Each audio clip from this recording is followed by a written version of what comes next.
Hello বন্ধুরা, welcome back to my channel. আমি অন্তরা। তোমরা কেমন আছো? আশা করি ভালো আছো। আজ আমি তোমাদের দেখাবো চিকেন আলুর ঝোল। তাই প্রথমেই কড়াইয়ে তেল দিয়ে পেঁয়াজ দিয়ে সেটাকে একটু বাদামি রঙের করে ভেজে নিচ্ছি। তারপর দিয়ে দিচ্ছি আদা রসুন বাটা। এটাকে একটু কষিয়ে নেওয়ার পর দিয়ে দিচ্ছি কয়েকটা গোটা মশলা।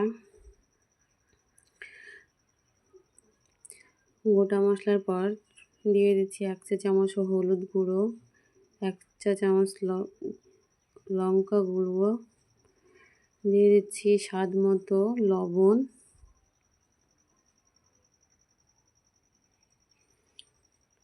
লবণ দিয়ে এটাকে ভালোভাবে কষিয়ে নিতে হবে।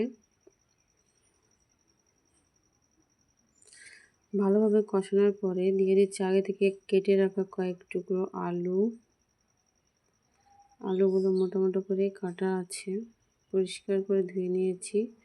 আলুটাকে একটু কষিয়ে নিচ্ছি।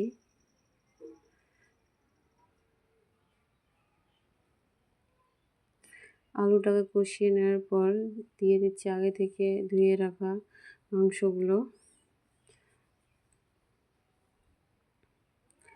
মাংসগুলোকে আলুর সঙ্গে ভালোভাবে মাখিয়ে নিচ্ছি, ভালোভাবে নাড়াচাড়া করে। খুব সুন্দরভাবে চামচ দিয়ে ভালোভাবে নাড়াচাড়া করতে হবে যাতে তলে ধরিয়ে না যায়। খুব সুন্দরভাবে এটাকে করতে হবে।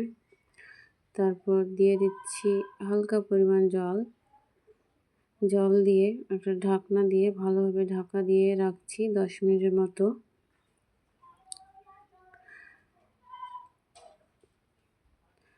10 মিনিটের মতো ঢাকা দিয়ে রেখে এদিকে আমি প্রেসার কুকারে ভাত চাপিয়ে দিচ্ছি।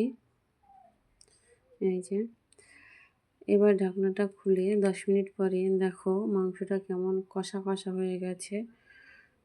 বাড়তি যে জলটা ছেড়েছিল সেই জলটা শুকিয়ে গেছে। এবার যতটুকু আছে শুধু তেলটা।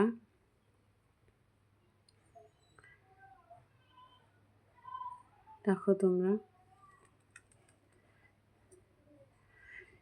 এবার এতে ভালোভাবে সিদ্ধ হওয়ার জন্য দিয়ে দিচ্ছি পরিমাণ মতো জল। পরিমাণ মতো জল দিয়ে এটাকে রেখে দিচ্ছি। গ্যাসের যে এটা আছে, আগুনটা আছে, তাকে একটু জোর দিয়ে রেখে দিচ্ছি। এদিকে আমার প্রেসার কুকার সিটি দিচ্ছে, ভাত হয়ে গেছে। মাংসটা কেমন ফুটছে দেখো তোমরা, কালারটা প্রায় চলে এসেছে। এই যে সব শেষে আমার রান্না রেডি। দেখো আলুগুলো কি সুন্দর সিদ্ধ হয়ে গেছে, হাত দিতে ভেঙে যাচ্ছে এবং মাংসগুলো হাড় থেকে ছেড়ে ছেড়ে যাচ্ছে। এই যে তোমাদের একেবারে ভেঙে ছিঁড়ে দেখাচ্ছি। দেখো মাংসগুলো কেমন সুন্দরভাবে মোলায়েমভাবে সিদ্ধ হয়ে গেছে। তো প্রথমেই আমার মেয়েকে খাইয়ে দেখাচ্ছি।